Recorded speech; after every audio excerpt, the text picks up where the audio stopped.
Hello mga kananay! Welcome to my mini vlog!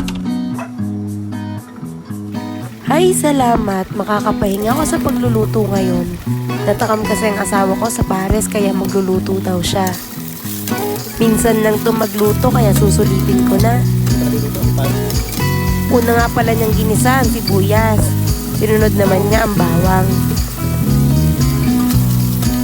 Sunod naman niyang inilagay ang star anise. Sunod naman ay ang baka.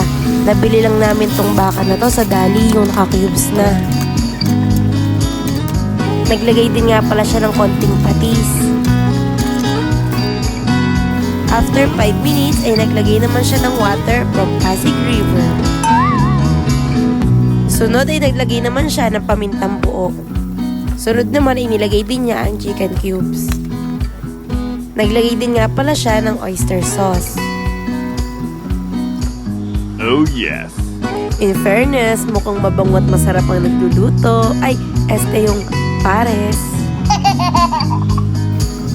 Naglagay din nga pala siya ng konting asukal para pambalanse ng lasa. At syempre, naglagay din siya ng konting toyo. At syempre, hindi ako papayag na hindi din makikita sa vlog na to, no? Charot!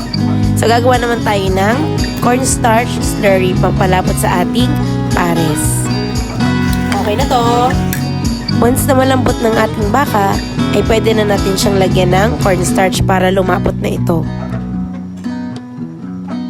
Anay pa, ay busog na naman ng anak ng inay. At ari na nga baga, naglagay na ng chili oil ang aking asawa. Naglagay din siya ng konting patis. At syempre, lalagyan din niya ng konting kalamansi.